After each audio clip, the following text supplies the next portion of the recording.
Sejumlah penyidik Komisi Pemberantasan Korupsi menyita sejumlah barang bukti dari kantor Kementerian Agama di Jakarta.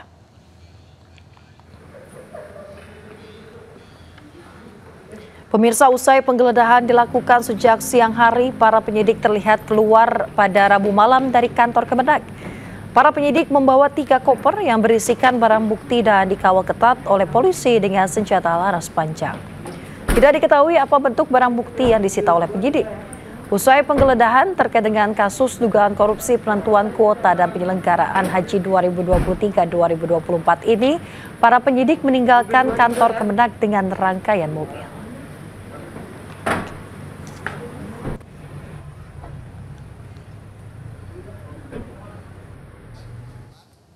Sebelumnya, Wakil Menteri Agama Muhammad Syafi'i mengaku tidak mengetahui penggeledahan di kantor Direktorat Jenderal Penyelenggaraan Haji dan Umroh atau Ditjen PHU.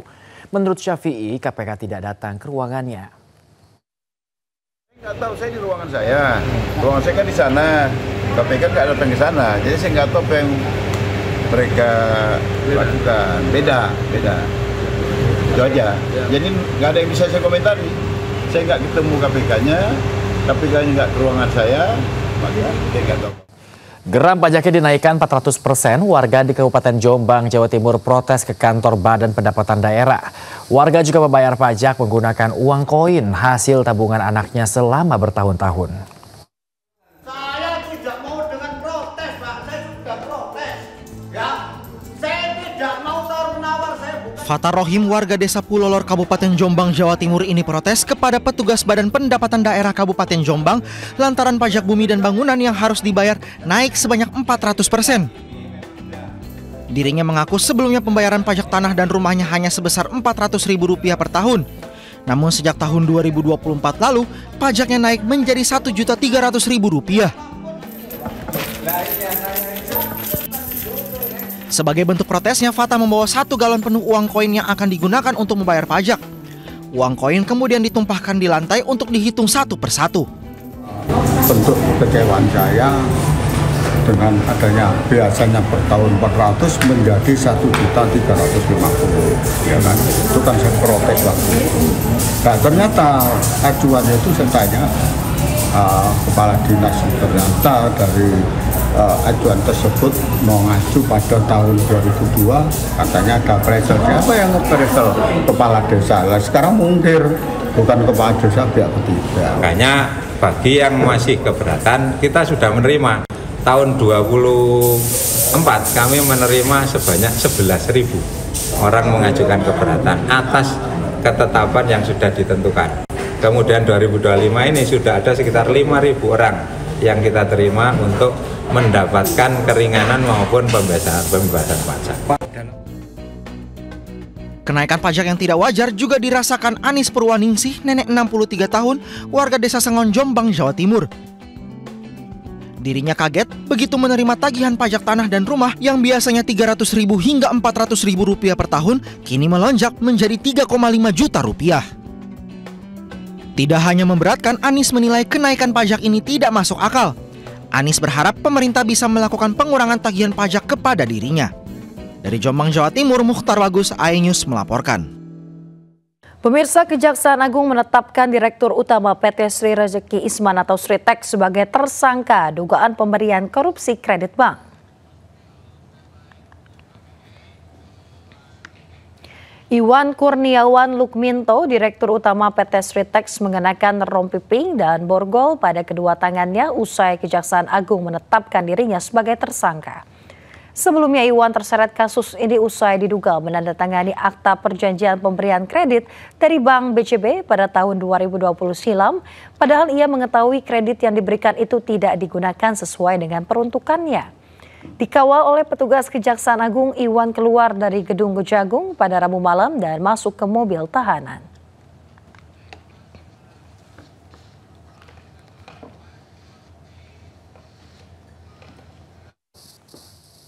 Dan sebelumnya Kejaksaan Agung menetapkan Direktur Utama PT Sritex Iwan Kurniawan Lukminto sebagai tersangka kasus dugaan korupsi pemberian kredit bank ke PT Sritex. Dalam kasus ini Iwan menjadi tersangka ke-12 yang ditetapkan Kejagung. Bahwa berdasarkan hasil pemeriksaan dan alat bukti yang telah diperoleh tim penyidik, yaitu berupa keterangan saksi-saksi, surat, juga ada ahli. Pada hari ini tim penyidik pada Jaksa Agung Muda Tindak Pidana Khusus kembali menetapkan 1 orang tersangka dengan identitas yaitu I. Saya mohon maaf yang sebesar-besarnya, saya akan berbuat yang lebih baik. Terima kasih.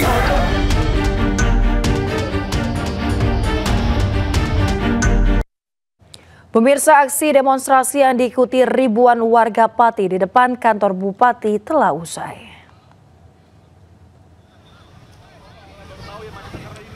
Situasi di depan kantor Bupati Pati sudah berangsur kondusif usai insiden demo yang berakhir ricuh. Bubarnya masa aksi lantaran DPRD Pati menyetujui pembentukan panitia khusus atau pansus untuk menggelar hak angket pemakzulan Bupati Pati Sudewo. Tidak hanya masa saja yang sudah membubarkan diri, melainkan sampah-sampah sisa aksi demonstrasi juga sudah dibersihkan sehingga aktivitas warga juga sudah berangsur normal.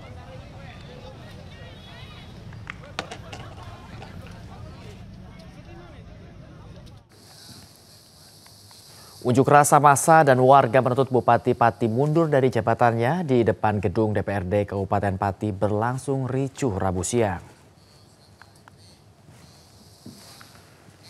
Petugas menyemprotkan air untuk meredam massa yang melemparkan botol dan gelas air mineral ke arah aparat. Situasi semakin memanas saat massa memaksa masuk ke dalam gedung DPRD. Kericuhan terjadi setelah tuntutan massa untuk menemui Bupati Sudewo tidak kunjung dipenuhi. Dalam aksinya, massa pendemo bahkan nekat menjebol pintu kantor DPRD untuk bertemu anggota parlemen.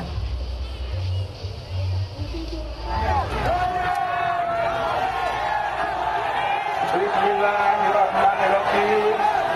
Assalamualaikum warahmatullahi wabarakatuh. Saya mohon maaf yang sebesar-besarnya. Saya akan berbuat yang lebih baik. Terima kasih. Sebelumnya pemirsa, Bupati Pati Sudewo meminta maaf secara langsung kepada massa yang berunjuk rasa di depan kantor Bupati. Sudewo melakukan permintaan maaf di atas mobil taktis polisi dan menggunakan pengeras suara. Situasi yang semakin memanas membuat massa melempari Sudewo dengan air dan juga berbagai benda lainnya. Polisi dan ajudan yang berjaga langsung melindungi Bupati Pati dengan tangan.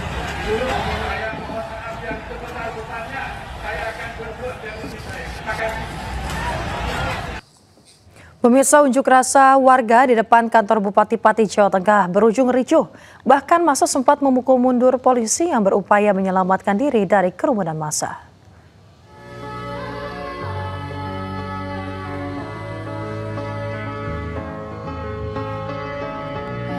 Pemirsa, momen massa memukul mundur polisi terekam video yang beredar di sosial media.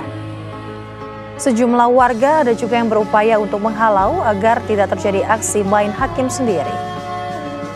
Setelah rombongan polisi berhasil memasuki kantor Bupati Pati, diketahui sejumlah polisi terluka akibat lemparan dan serangan massa yang berunjuk rasa di depan kantor Bupati Pati.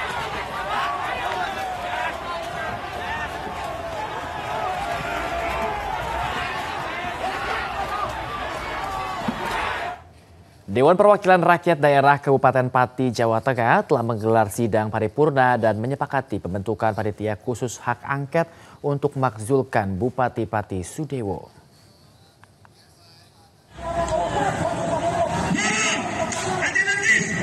Rabu 13 Agustus, DPRD Kabupaten Pati, Jawa Tengah menggelar sidang paripurna untuk mengakomodir tuntutan warga yang menginginkan Bupati Sudewo mundur dari jabatannya. Sidang paripurna yang digelar mendadak ini menyepakati pembentukan panitia khusus atau pansus hak angket untuk memakzulkan Bupati Pati Sudewo. Seluruh partai setuju termasuk Partai Gerindra yang merupakan partai Bupati Sudewo.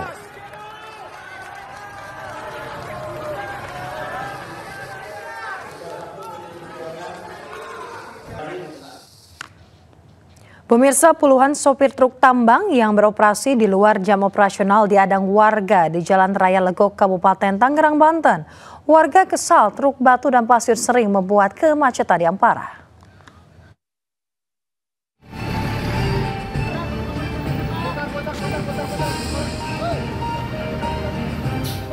Puluhan truk tambang pengangkut batu dan pasir di Jalan Raya Legok, Kabupaten Tangerang, Banten nekat menerobos jam operasional. Warga yang kesal mengadang dan menghentikan paksa truk. Truk-truk tambang yang kerap menimbulkan kemacetan sehingga mengganggu aktivitas warga, terutama bagi anak sekolah. Sopir truk berdalih tidak mendapatkan parkiran untuk truk mereka sehingga berjalan keluar.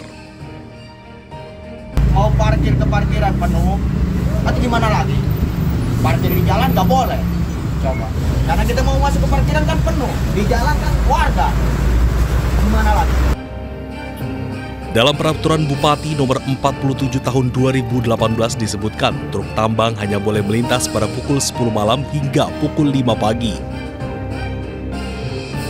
Kemacetan ini dampak truk melanggar peraturan di Kabupaten Tangerang.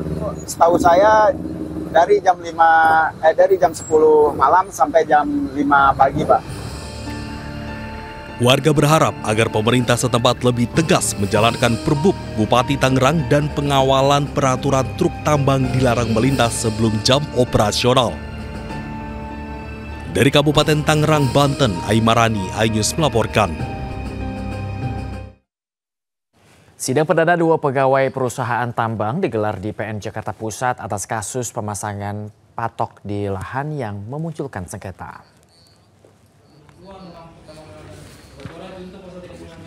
Kedua terdakwa, Awap Hafidz dan Marcel Bialembang, dituduh memaksa patok di wilayah IUP diduga milik perusahaan lain.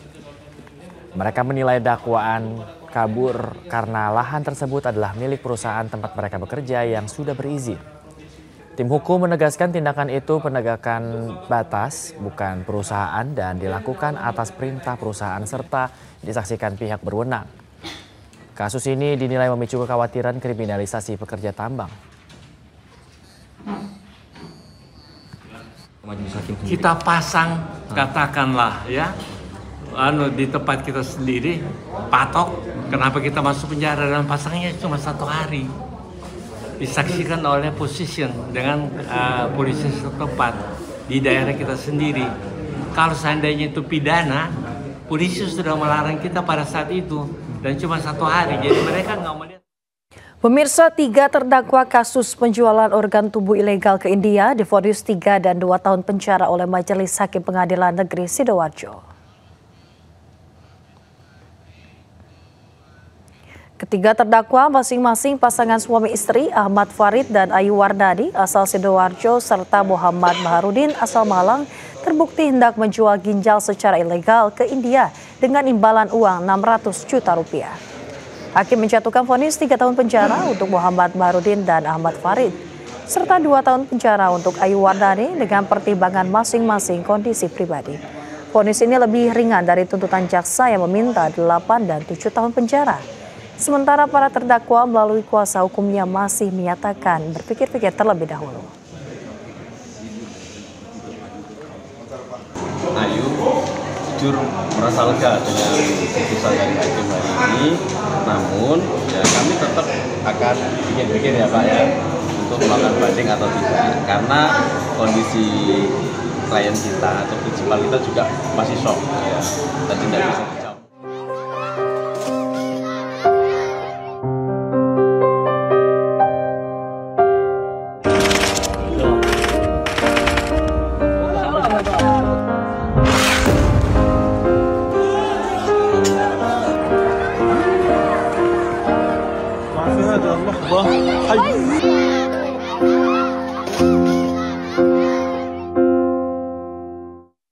Sejumlah pesawat dan tank Israel terus membombardir sejumlah wilayah di kota Gaza. Puluhan orang tewas dalam serangan tersebut.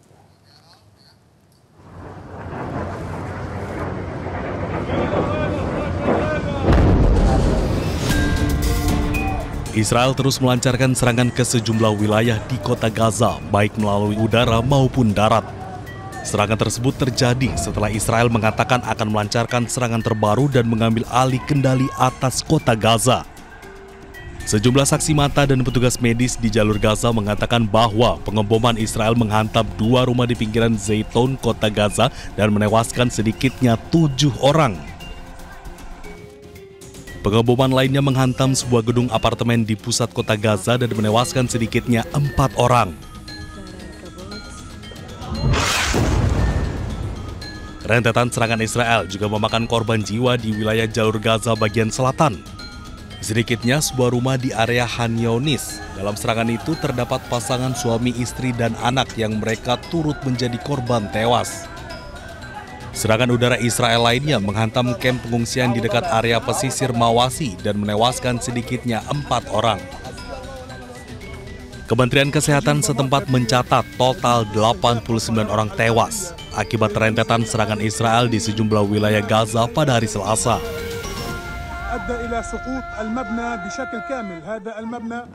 Pemirsa, militer Israel tengah menyiapkan serangan yang lebih luas di wilayah Gaza. Perdana Menteri Israel Benjamin Netanyahu menyerukan warga Palestina untuk segera keluar meninggalkan kota Gaza.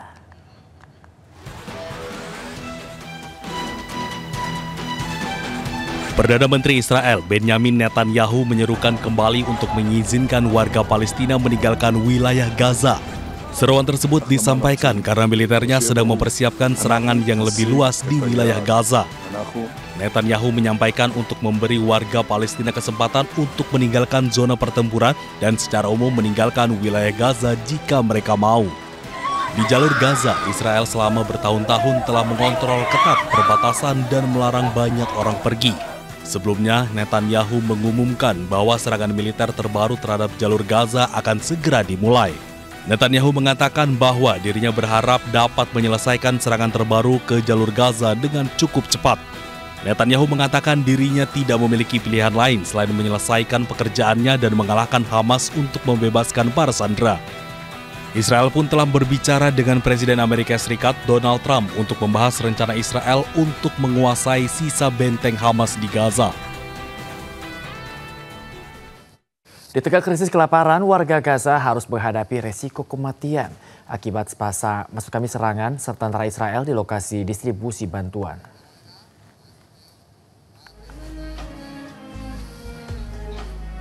Pemandangan menyedihkan terlihat saat seorang warga yang tengah mencari bantuan makanan justru kembali dengan menggendong jenazah seorang pria yang dibunuh tentara Israel di lokasi distribusi bantuan. Meski sudah dikecam dunia internasional, Israel terus menjadikan bantuan kemanusiaan sebagai jebakan maut bagi warga Gaza yang kelaparan.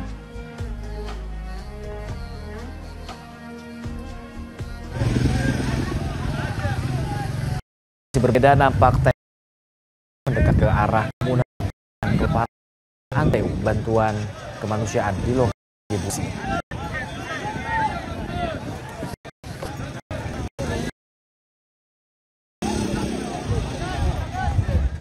Pemirsa, bencana kelaparan telah terjadi di wilayah Gaza. Situasi ini pun diperparah dengan tindakan Israel yang melarang 430 jenis makanan masuk ke jalur Gaza.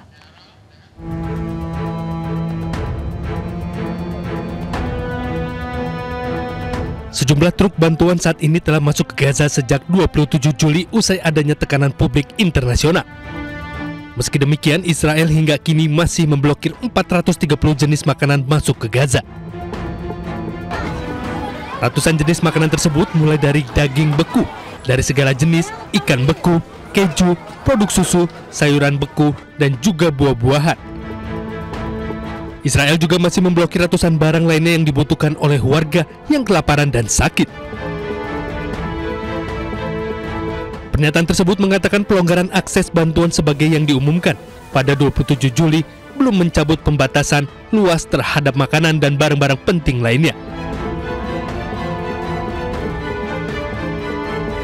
Israel juga telah secara langsung menargetkan sumber makanan dengan tidak hanya mencegah bantuan, tetapi juga dengan sengaja mengebom 44 bank makanan, menewaskan puluhan pekerja di dalamnya dan menargetkan 57 pusat distribusi makanan dengan pengeboman. Tindakan Israel ini semakin memperparah krisis kelaparan di Gaza. Kementerian Kesehatan Gaza melaporkan jumlah korban tewas akibat malnutrisi di tengah krisis pasokan pangan di Gaza telah meningkat menjadi 227 orang, di mana 103 diantaranya merupakan anak-anak.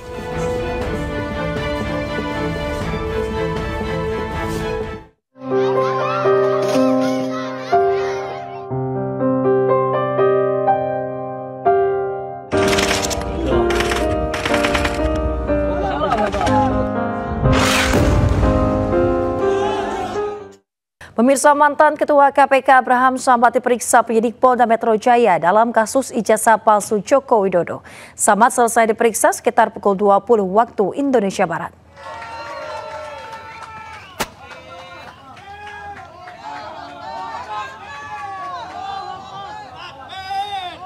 Pemirsa, usai diperiksa penyidik Polda Metro Jaya, mantan Ketua KPK Abraham Samad mengatakan materi pemeriksaan berbeda dengan substansi dari surat panggilan. Terkait dengan hal ini, Samad menilai pemeriksaan melanggar Kitab Undang-Undang Hukum Acara Pidana atau KUHP. Sementara terkait materi pemeriksaan hanya meliputi podcast dirinya bersama Roy Suryo CS. Ketika kita kunci jawaban terakhir bahwa sebenarnya proses pengambilan BAP pada hari ini itu melanggar Kitab Undang-Undang Hukum Acara karena tidak sesuai dengan surat panggilan mengenai tempus dan locus delictinya. Selain tidak sesuai dengan KUHP, dia juga melanggar prinsip-prinsip hak asasi manusia. Tapi walaupun demikian, kita tetap menandatangani BAP tadi yang terdiri dari 24 rangkap. Kira-kira sampai di situ yang jelas intinya sebenarnya kalau kasus ini terus di blow up dikapitalisasi oleh penyidik dan dipaksakan, maka ini adalah sebuah bentuk pembungkaman terhadap kebebasan berpendapat dan berekspresi. Pemirsa, KPK membuka kemungkinan memanggil Presiden ke-7 Joko Widodo dalam kasus dugaan korupsi kuota haji 2024. Kemungkinan pemanggilan tersebut diduga karena dugaan korupsi penyelenggaraan ibadah haji tersebut terjadi pada masa akhir pemerintahan Jokowi.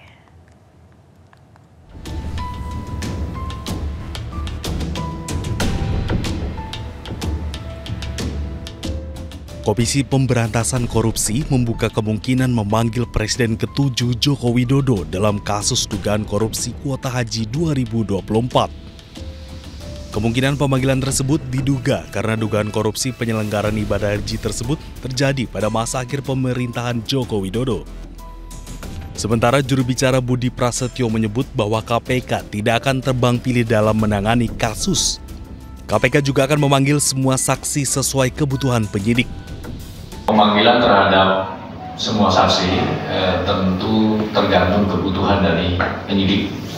KPK terbuka untuk memanggil siapa saja yang diduga mengetahui konstruksi perkara ini dan dapat membantu membuka dan membuat terang dari penanganan perkara ini. Ada nama yang boleh di-spill, Bang? Beberapa? Ya, belum bisa kami sampaikan. Untuk update pemeriksaan saksi dalam tahap penyidikan, kami secara rutin akan share ke teman-teman. Selain itu, nama Joko Widodo muncul karena kuota haji tambahan itu merupakan hasil lobi langsung ke Jokowi ke pemerintah Arab Saudi saat Jokowi masih menjabat sebagai Presiden RI. Tim Liputan iNews melaporkan. Pemirsa, Gibran Rakabuming Raka datang ke rumah Wakil Presiden ke-6 Tri Sutrisno. Kedatangan Gibran selain untuk bersilaturahmi juga mengantarkan undangan peringatan HUT ke-80 RI di Istana Merdeka, Jakarta.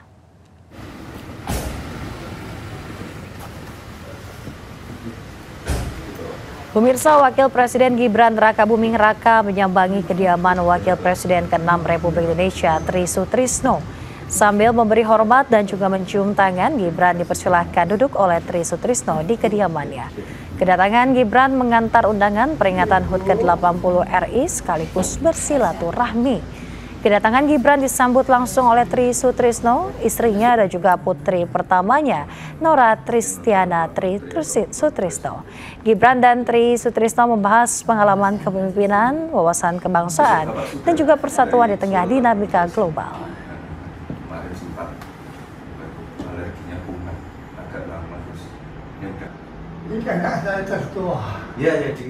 Unjuk rasa ratusan warga di depan gedung DPRD Kabupaten Pati berlangsung ricuh setelah massa melemparkan botol dan gelas air mineral ke arah aparat yang berjaga.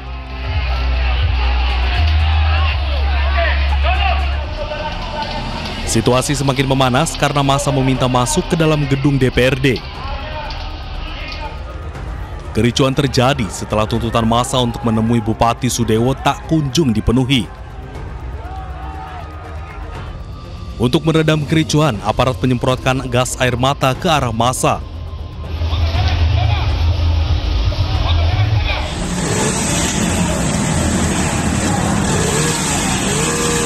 Dalam aksinya, massa pendemo bahkan nekat menjebol pintu kantor DPRD untuk bertemu anggota parlemen.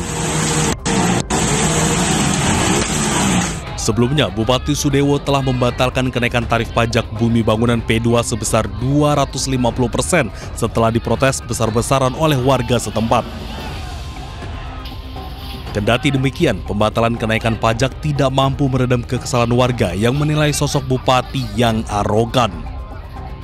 Dari Pati, Jawa Tengah, Tim Liputan iNews melaporkan. Nah, cukup. Ya. Pertahankan hormati rekan-rekan. Pertahankan hormati rekan-rekan.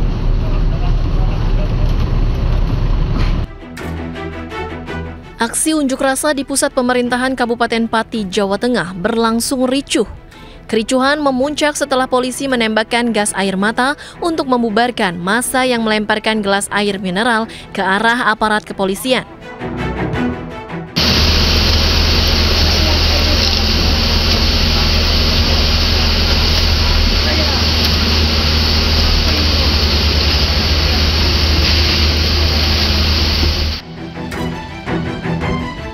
Massa membakar satu unit mobil Provos milik Polres Grobogan. Petugas kepolisian berhasil memadamkan api dengan mobil water cannon. Massa juga diredam oleh koordinator aksi Supriyono dan Hussein agar tidak anarkis. Namun massa yang tetap melempari petugas dengan gelas air mineral berhasil dipukul mundur dengan gas air mata. Dari Pati, Jawa Tengah, Tim Liputan iNews melaporkan. Pemirsa, massa menerobos barikade polisi untuk memasukkan truk pengeras suara ke area demo di alun-alun Pati. Polisi juga mengerahkan 2 helikopter memantau situasi dari udara.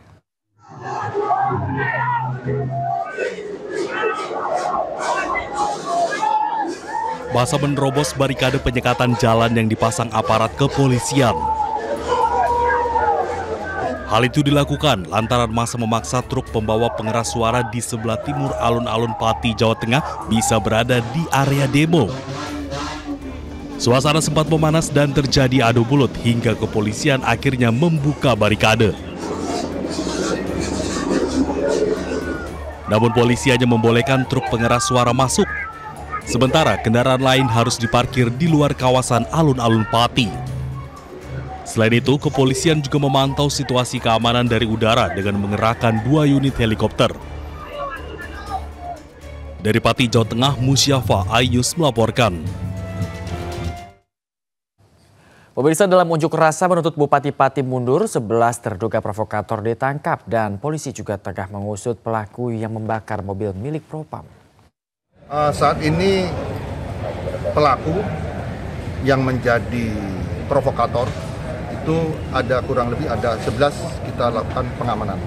Saat ini sedang kita lakukan pendataan dan dilakukan pemeriksaan oleh pihak reserse. Ya. Terkait adanya pembakaran itu gimana konfirmasinya? Ya, dari aksi unjuk rasa anarkis tadi ada satu kendaraan Polri yaitu dari Propam berhasil digulingkan oleh massa tersebut dan dibakar. Dan ini akan kita telusuri dan akan kita lakukan penyelidikan. Pemirsa, Dewan Perwakilan Rakyat Daerah Kabupaten Pati, Jawa Tengah telah menggelar sidang paripurna dan menyepakati pembentukan panitia khusus hak angket untuk pemakzulan Bupati Pati Sudewo.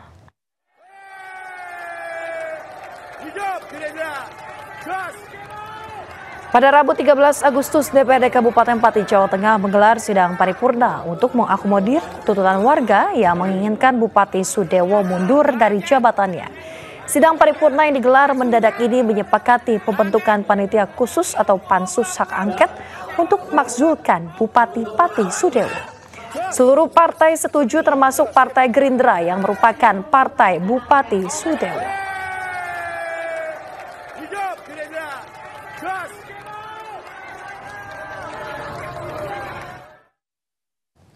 Bupati Kabupaten Pati Sudewo angkat bicara terkait aksi yang menuntut kemunduran dirinya. Sudewo juga mengakui menghormati hak angket yang dilakukan DPRD Pati. Ya, itu kan hak angket yang dimiliki oleh DPRD. Jadi saya menghormati hak angket tersebut, paripurna tersebut. Itu intinya. Kemudian dari tuntutan dari para pengunjuk rasa gimana Pak tanggapannya Pak? Tuntutan kan sudah disampaikan tadi.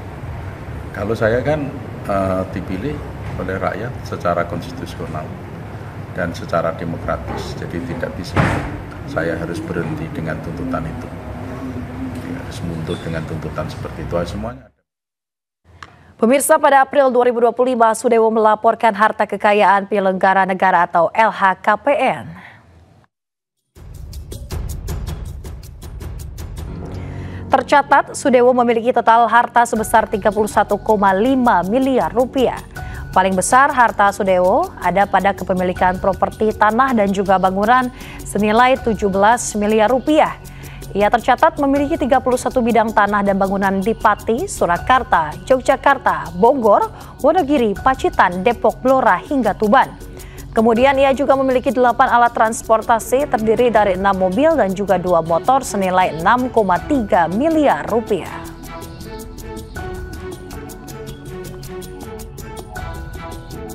Sudewo juga memiliki surat berharga senilai 5,3 miliar rupiah serta uang tunai senilai 1,96 miliar rupiah.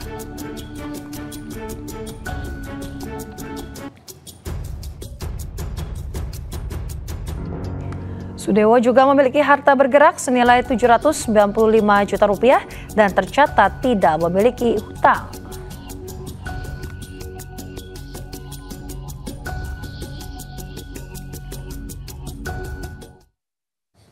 Terkait polemik Bupati Pati Sudewo yang membuat masyarakat berunjuk rasa, Istana akan terus melakukan koordinasi. Menteri Sekretaris Negara Prasetyo Hadi mengaku pihaknya terus memonitor dan berkoordinasi sejak adanya dinamika tersebut. Selaku pemerintah pusat menaruh perhatian dan memohon kepada semua pihak untuk juga menahan diri, baik Pak Bupati juga secara personal kami juga berkomunikasi, kemudian saya juga memonitor terus berkomunikasi dengan Bapak Gubernur Jawa Tengah, semoga juga segera bisa kita cari jalan keluar terbaik gitu. Tentunya kalau beliau ya menyayangkan kan gitu. Itu tadi apa yang kami sampaikan itulah hasil respon beliau terhadap. Pemirsa, warga Kabupaten Pati, Jawa Tengah menggelar unjuk rasa besar-besaran. Unjuk rasa itu dipicu oleh kontroversi kebijakan Bupati Pati Sudewo yang menaikkan pajak bumi dan bangunan pedesaan dan perkotaan hingga 250%. Siapa yang akan melakukan perubahan biaya dulu, silahkan lakukan. Jangan hanya 5.000 orang, 50.000 orang suruh ngerahkan. Saya tidak akan kendal. Kami apa? Kami justru mau menyalurkan aspirasi ya. Jangan semena-mena. Sejak kenaikan PBB pendesaan dan perkotaan 250% nama Bupati Pati, Jawa Tengah, Sudewo terus menjadi sorotan. Kebijakan kontroversialnya itu membuat warganya naik pitam. Gelombang protes warga menggema, warga menjerit atas naiknya PBB yang fantastis.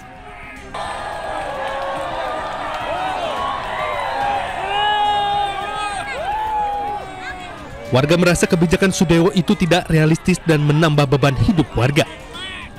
Dalam kirap boyongan Hari Jadi Pati yang digelar di sekitar alun-alun Bupati Pati dan istrinya disoraki warga. Bupati Sudewo bahkan sempat menyatakan tak gentar dengan aksi unjuk rasa yang menolaknya kebijakannya, namun seminggu kemudian Bupati membatalkan kenaikan PBB 250% dan meminta maaf. Saya memutuskan kebijakan kenaikan PBB P2 saya dibatalkan untuk menciptakan situasi aman dan kondusif dan dalam rangka memperlancar perekonomian dan pembangunan Kabupaten Pati. Saya sampaikan berarti pembayaran pajaknya PBBP 2-nya akan kembali seperti semula, yaitu seperti pada tahun 2024.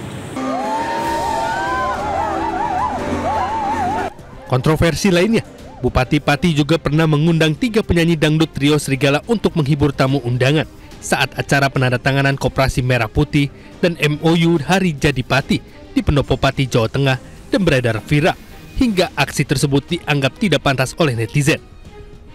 Karena selain bergoyang di atas panggung, salah satu personil juga turun menghampiri penonton yang membuat penonton riuh. Kini meski Bupati telah membatalkan kebijakan kontroversialnya, namun warga terlanjur geram atas kebijakan tersebut. Meski Bupati Pati telah meminta maaf, warga Pati tetap kecewa dengan kebijakannya yang menurut warga arogan dan menambah beban hidup warga. Dari Kabupaten Pati, Jawa Tengah, Lazarus Sandi, iNews melaporkan.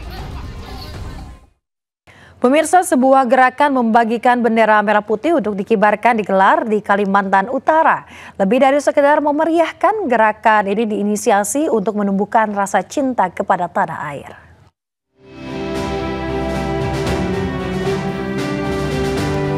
Gubernur Kalimantan Utara, Zainal Apaliwa, membuka acara gerakan pembagian bendera merah putih tahun 2025. Gerakan ini bukan hanya mengajak masyarakat Kaltara untuk mengibarkan bendera merah putih, melainkan menumbuhkan rasa cinta kepada tanah air. Sedikitnya 2049 lembar bendera merah putih dibagikan untuk dikibarkan dalam rangka memeriahkan HUT ke-80 kemerdekaan Republik Indonesia. Masyarakat juga diimbau untuk dapat aktif berpartisipasi dalam berbagai kegiatan yang memeriahkan peringatan kemerdekaan Indonesia. Pembagian bendera merah putih merupakan salah satu upaya kita untuk memeriahkan peringatan hari ulang tahun ke-80 kemerdekaan Republik Indonesia dan melalui pemasangan bendera merah putih selama bulan Agustus. Dan tidak hanya itu, kita juga mengajak seluruh organisasi perangkat daerah dan elemen masyarakat untuk turut menghias lingkungan, memasang umbul-umbul, mempercantik sudut-sudut kota maupun desa, kelurahan dengan nuansa kemerdekaan. Ditutup dengan penyerahan simbolis bendera merah putih. Kegiatan ini diharapkan dapat menjadi wujud rasa syukur atas pengorbanan pahlawan untuk memerdekakan Indonesia. Dari Tanjung Selor, Kalimantan Utara, Tim Liputan, iNews melaporkan. Ratusan kepala daerah kepulauan dan pesisir menghadiri musyawarah nasional yang digelar di Jakarta. Munas ini digelar guna mendorong kemajuan dan pemerataan daerah kepulauan dan pesisir.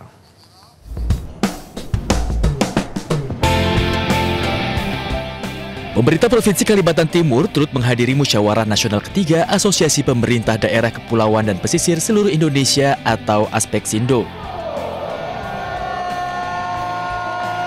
Bersama ratusan kepala daerah wilayah kepulauan dan pesisir lainnya, Munas ini digelar sebagai upaya mendorong kemajuan yang berkeadilan bagi daerah kepulauan dan pesisir. Laut dan pesisir ini menjadi bagian yang dipikirkan dalam sejak perencanaan sampai eksekusi kemanfaatan semua program pembangunan nasional kita. Dengan pertimbangan tadi, 2/3 penduduk Indonesia itu tinggal di daerah laut dan pesisir. Dilanjutkan dengan penandatanganan kerjasama Asosiasi Pemerintah Daerah Kepulauan dan Pesisir bersama Institut Setiami diharapkan dapat membangun sinergi demi mempercepat pemerataan seluruh aspek di wilayah pesisir dan kepulauan. Munas ini juga diharapkan dapat mewujudkan misi Indonesia sebagai poros maritim dunia untuk maritim yang berdaulat dan menjadikan bangsa Indonesia lebih maju. Dari Jakarta, Andisa Rizkia, Sadu Santo Budi, Tri Julianti, iNews melaporkan. Pemirsa, pameran kekayaan intelektual terbesar di tanah air resmi dibuka di Jakarta. Dalam rangkaiannya juga diumumkan sertifikat kekayaan intelektual yang kini dapat digunakan sebagai kolateral.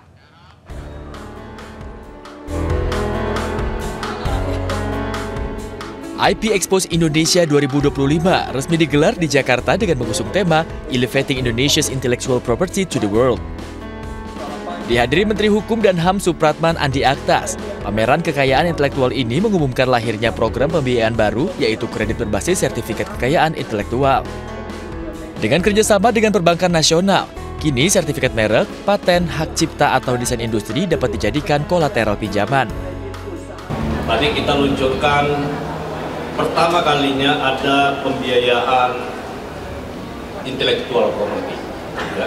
Artinya peluncuran kredit oleh BRI yang nanti kedepannya akan ini menjadi program yang luar biasa karena pembiayaan IP itu adalah sertifikat hak kekayaan intelektual yang menjadi kolateral pinjaman.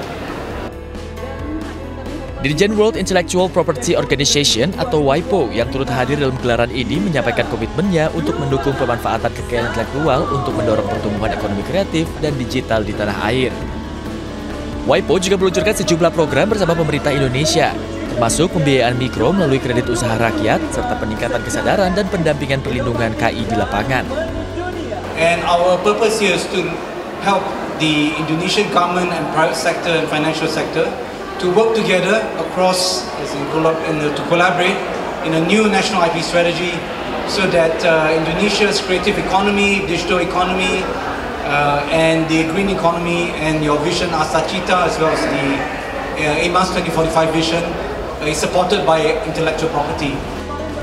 IP Expos Indonesia 2025 diharapkan menjadi momentum besar dalam meningkatkan potensi kekayaan intelektual Indonesia ke panggung dunia. Dari Jakarta, Abdul Aziz, Eri Nugraha, iNews melaporkan.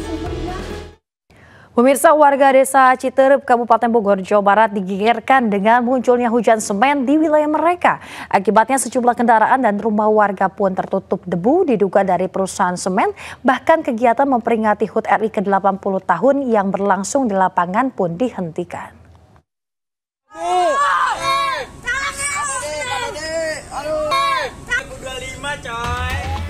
Viral, warga di desa Citerep, Kecamatan Citerep, Kabupaten Bogor, Jawa Barat saat melakukan kegiatan memperingati HUT RI ke-80 di sebuah lapangan digegerkan dengan kemunculan hujan semen di wilayah mereka. Hujan semen yang pekat membuat warga berusaha menyelamatkan diri dan pakaian yang tengah dijemur. Kendaraan dan rumah warga pun tertutup debu semen berwarna putih. Peristiwa terjadi saat warga sedang beraktivitas di luar rumah. Seketika turun hujan debu semen yang pekat. Diduga debu semen tersebut dari sebuah perusahaan semen yang tak jauh dari perkampungan warga. Tahu-taunya udah turun banyak, gelap gitu, putih, debunya putih gitu, kandel. Aktivitas warga terganggu atau gimana? Ya terganggu, Pak. Jemuran-jemuran yang pakaian-pakaian itu kotor semua yang belum diangkat. Sebanyak 1.200 kepala keluarga terdampak hujan debu semen. Bahkan akibat peristiwa itu warga kampung Cigeger banyak yang mengalami sakit ispa lantaran menghirup debu tersebut.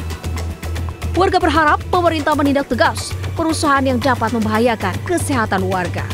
Dari Kabupaten Bogor, Jawa Barat, Cahya Supriyatna melaporkan. Warga di Jalan Raya Bogor, Cimanggis, Kota Depok dikejutkan dengan asap yang keluar dari tanah di bawah tiang listrik. Saat diperiksa, suhu di sekitar tanah tersebut mencapai 70 derajat Celcius.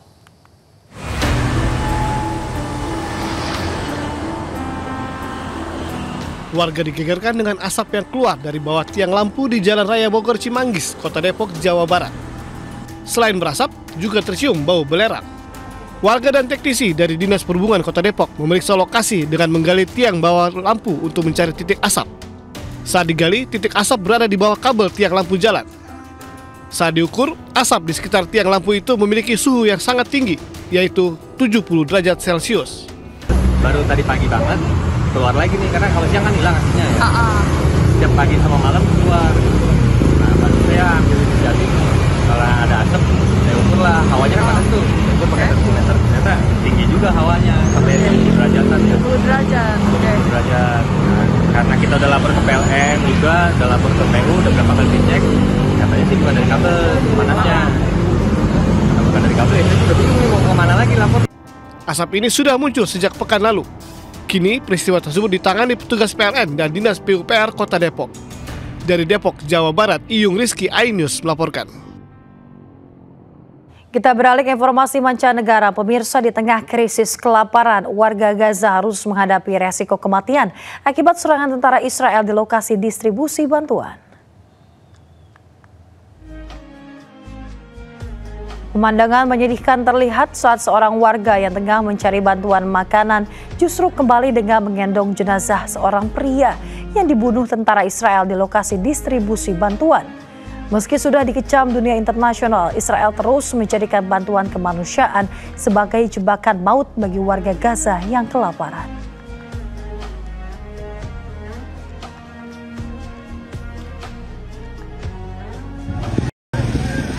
Di lokasi berbeda, pemirsa, nampak tank militer Israel mendekat ke arah kerumunan warga yang kelaparan dan tengah antre bantuan kemanusiaan di lokasi distribusi.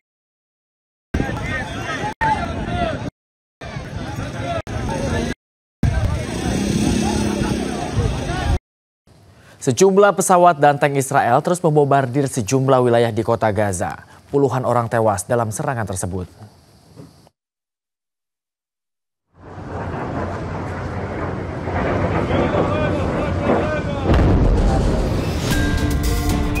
Israel terus melancarkan serangan ke sejumlah wilayah di kota Gaza, baik melalui udara maupun darat. Serangan tersebut terjadi setelah Israel mengatakan akan melancarkan serangan terbaru dan mengambil alih kendali atas kota Gaza. Sejumlah saksi mata dan petugas medis di jalur Gaza mengatakan bahwa pengeboman Israel menghantam 2 rumah di pinggiran Zaytun, kota Gaza, dan menewaskan sedikitnya 7 orang. Pengeboman lainnya menghantam sebuah gedung apartemen di pusat kota Gaza dan menewaskan sedikitnya 4 orang. Rentetan serangan Israel juga memakan korban jiwa di wilayah jalur Gaza bagian selatan. Sedikitnya sebuah rumah di area Han Younis. Dalam serangan itu terdapat pasangan suami istri dan anak yang mereka turut menjadi korban tewas. Serangan udara Israel lainnya menghantam kamp pengungsian di dekat area pesisir Mawasi dan menewaskan sedikitnya 4 orang. Kementerian Kesehatan setempat mencatat total 89 orang tewas akibat rentetan serangan Israel di sejumlah wilayah Gaza pada hari Selasa.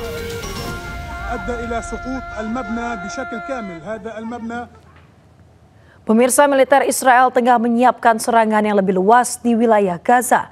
Perdana Menteri Israel Benjamin Netanyahu menyerukan warga Palestina untuk segera keluar meninggalkan kota Gaza.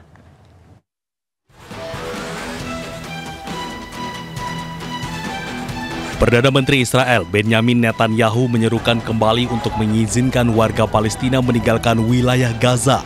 Seruan tersebut disampaikan karena militernya sedang mempersiapkan serangan yang lebih luas di wilayah Gaza. Netanyahu menyampaikan untuk memberi warga Palestina kesempatan untuk meninggalkan zona pertempuran dan secara umum meninggalkan wilayah Gaza jika mereka mau. Di jalur Gaza, Israel selama bertahun-tahun telah mengontrol ketat perbatasan dan melarang banyak orang pergi. Sebelumnya, Netanyahu mengumumkan bahwa serangan militer terbaru terhadap jalur Gaza akan segera dimulai. Netanyahu mengatakan bahwa dirinya berharap dapat menyelesaikan serangan terbaru ke jalur Gaza dengan cukup cepat. Netanyahu mengatakan dirinya tidak memiliki pilihan lain selain menyelesaikan pekerjaannya dan mengalahkan Hamas untuk membebaskan para sandera. Israel pun telah berbicara dengan Presiden Amerika Serikat Donald Trump untuk membahas rencana Israel untuk menguasai sisa benteng Hamas di Gaza. Bencana kelaparan telah terjadi di wilayah Gaza. Situasi ini pun diperparah dengan tindakan Israel yang melarang 430 jenis makanan masuk ke jalur Gaza.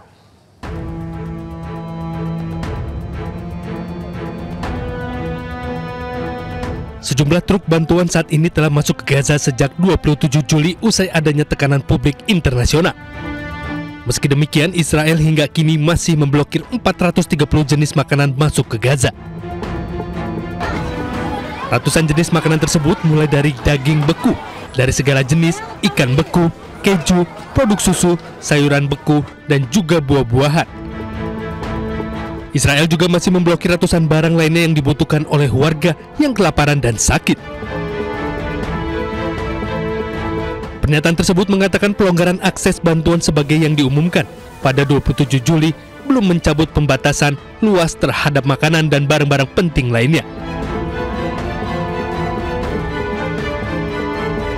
Israel juga telah secara langsung menargetkan sumber makanan dengan tidak hanya mencegah bantuan, tetapi juga dengan sengaja mengebom 44 bank makanan, menewaskan puluhan pekerja di dalamnya dan menargetkan 57 pusat distribusi makanan dengan pengeboman.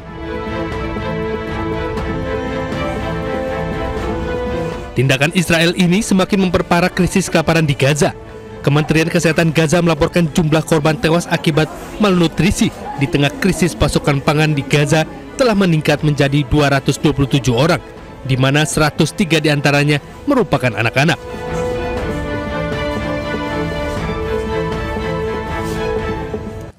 Heboh dugaan pengajian menyimpang Putri Yeni atau Umi Cinta dengan menjanjikan surga senilai 1 juta rupiah di Kota Bekasi, Jawa Barat. Pihak pemerintah Kota Bekasi dan Majelis Ulama Indonesia masih mendalami dugaan aliran sesat tersebut.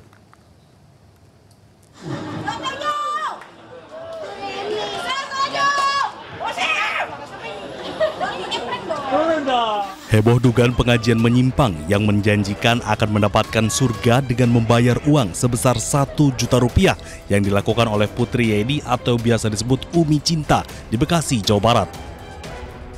Pemerintah Kota Bekasi bersama Kesbangpol dan MUI Kota Bekasi langsung tanggapi laporan masyarakat dugaan aliran sesat. Sejumlah warga juga hari ini melaporkan kasus tersebut ke pemerintah Kota Bekasi dan meminta untuk ditindaklanjuti. Pengajian Umi Cinta disebut diiming-imingi para jemaah masuk surga dengan uang 1 juta rupiah.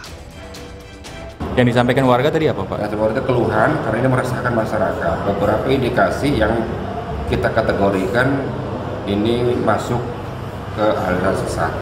Tapi kita belum dapatkan bukti yang meyakinkan. Itu hanya sebatas penyampaian dari keluhan masyarakat. Yang dikeluhin apa, Pak? Yang dikeluhkan itu antara lain benar atau tidak, ada bukti atau tidak ada bukti tentang saat wajib mengeluarkan infak 1 juta untuk masuk surga. Sebelumnya diketahui ratusan warga di perumahan Duku Zamrud, Mustika Jaya, Kota Bekasi pada Senin kemarin menggeruduk pengajian Umi Cinta.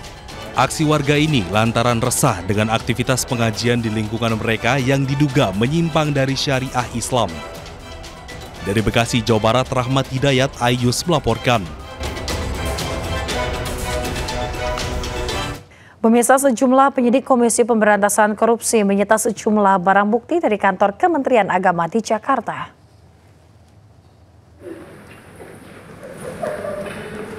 Usai penggeledahan dilakukan sejak siang hari, para penyidik terlihat keluar pada Rabu malam di kantor Kemenak. Para penyidik membawa 3 koper yang berisikan barang bukti dan dikawal ketat oleh polisi dengan senjata laras panjang. Tidak diketahui pemirsa apa bentuk barang bukti yang disita oleh penyidik. Usai penggeledahan terkait kasus dugaan korupsi penentuan kuota dan penyelenggaraan haji 2023-2024 ini, para penyidik meninggalkan kantor Kemenak dengan rangkaian mobil. Mobil 23 ya?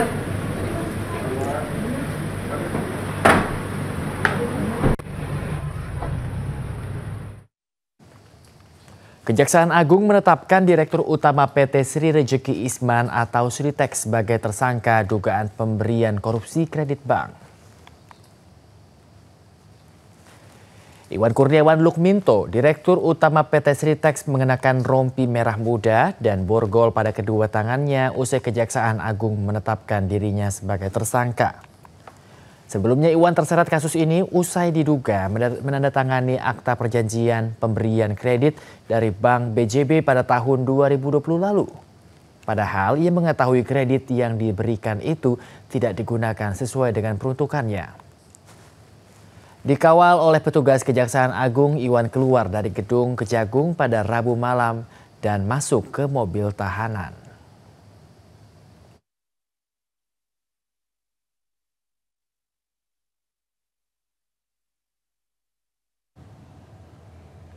Pemirsa, baru 1 bulan bebas dari penjara, pelaku curanmor di kawasan Tambora, Jakarta kembali beraksi demi membeli narkoba dan juga foya-foya.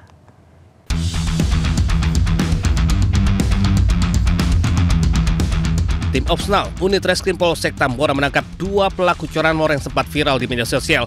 Pelaku beraksi menggasak sepeda motor yang terparkir di depan laundry dengan kondisi kunci masih menempel di stang sepeda motor. Salah seorang pelaku merupakan anak di bawah umur yang juga residivis. Ia baru bebas dari penjara sebulan lalu. Kepada polisi, kedua pelaku mengaku menghabiskan uang hasil kejahatan untuk berfoya-foya. Saat diperiksa, keduanya juga positif mengkonsumsi narkoba. Saat ini polisi masih memburu 1 orang pelaku lain yang hingga kini masih buron.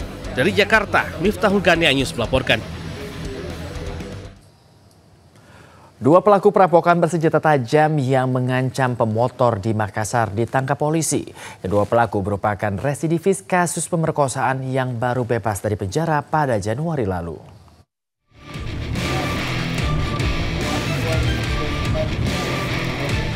Tim unit Jatanras Polrestabes Makassar menangkap pria bernama Pali di Jalan Perintis Kemerdekaan. Pria 25 tahun ini kerap meresahkan masyarakat di wilayah Panakukang karena merampok pemotor. Ia tidak beraksi sendiri, polisi menangkap teman pelaku di kawasan Kabupaten Goa. Pria bernama Mangkuni, 25 tahun dan Pali merampok pemotor yang sempat singgah di Jalan Layang Urip Sumiharjo, Panakukang, Kota Makassar pada Februari lalu. Dalam aksinya, mereka membawa senjata tajam jenis badik dan mengancam korbannya. Kedua pelaku merupakan residivis kasus pemerkosaan yang bebas pada Januari lalu. Kini, keduanya kembali berhadapan dengan proses hukum dan dijerat pasal 365 KUHP dengan ancaman hukuman 5 tahun penjara. Dari Makassar, Sulawesi Selatan, Leo Muhammad Nur, iNews melaporkan. Pemirsa, polisi mengungkap motif pembunuhan wartawan di Kota Pangkal Pinang, Bangka Belitung. Pelaku tega menghabisi nyawa korban karena ingin menguasai harta korban untuk keperluan judi online.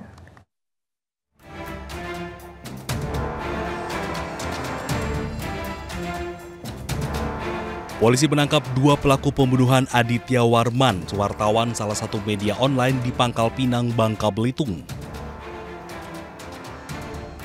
Pelaku Hasan Basri, 33 tahun, bekerja di kebun korban yang baru 2 bulan bekerja. Dan Akmal alias Martin, teman pelaku yang juga berperan menghabisi nyawa korban. Motif kedua pelaku tega menghabisi nyawa korban karena ingin menguasai hartanya untuk keperluan judi online. Saat beraksi, kedua pelaku memukul kepala korban menggunakan balok. Setelah memastikan korban tewas, para pelaku memasukkan korban ke dalam sumur. Pelaku kemudian melarikan mobil korban hingga ke Sumatera Selatan untuk dijual. Namun mobil tersebut belum sampai ke tangan pembeli karena pelaku terlebih dulu tertangkap. Saya Kapolda Maluku mengutuk apa yang dilakukan oleh para pelaku. Sehingga saya sampaikan pada Dirjen segera proses, berikan sanksi hukum 340, 338, 365 KUHP. Ancaman hukuman seumur hidup atau hukuman mati. Sebelumnya, korban Aditya Warman, pimpinan redaksi salah satu media online di Pangkal Pinang, tewas dibunuh dan ditemukan di dalam sumur dekat kebunnya Jumat siang lalu. Usai diotopsi dan disemayamkan di rumah duka, jenazah korban kemudian dimakamkan pada Sabtu pagi. Dari Pangkal Pinang, Bangka Belitung, Haryanto, iNews melaporkan. Pemirsa, turnamen sepak bola yang berlangsung di lapangan Bahagia Galung, Tapalang, Kabupaten Mamuju, Sulawesi Barat berakhir ricuh. Kericuhan dipicu akibat satu kubu supporter tidak menerima kekalahan timnya usai adu penalti.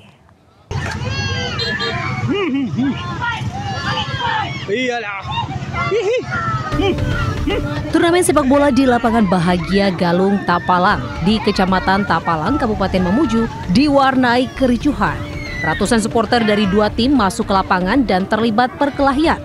Bentrokan pecah usai adu penalti yang dimenangkan oleh salah satu tim. Namun supporter dari tim lain tidak menerima kekalahan dan masuk ke lapangan hingga memicu keributan. Kericuhan mereda setelah sejumlah personel Polresta Mamuju dan Polsek Tapalang diturunkan ke lokasi. Dalam insiden tersebut, polisi sudah memeriksa 8 orang saksi. Dari Mamuju, Sulawesi Barat, Friendly, iNews melaporkan. Persib Bandung mengalahkan Manila Tiger pada play-off Liga Champions Asia 2. Menang 2-1, Maung Bandung memastikan diri lolos ke turnamen utama.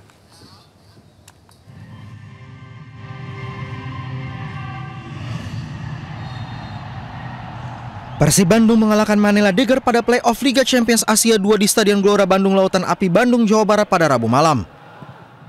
Bertindak sebagai tim tamu, Manila Dagger mampu tampil menyerang pada awal babak pertama. Tim asal Filipina ini menciptakan beberapa peluang berbahaya lewat permainan cepat.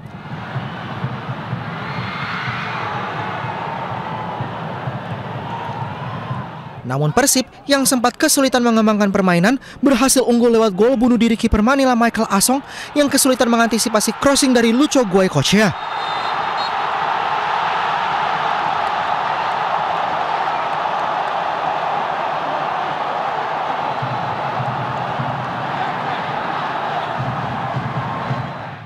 Lalu pada babak kedua, tepatnya pada menit ke-66, tim tamu menyamakan kedudukan lewat gol Modojov yang tidak terkawal di depan gawang Persib.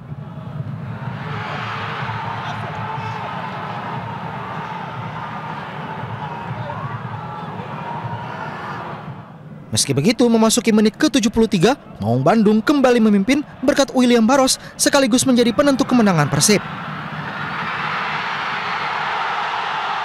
Persib penutup laga ini dengan kemenangan 2-1.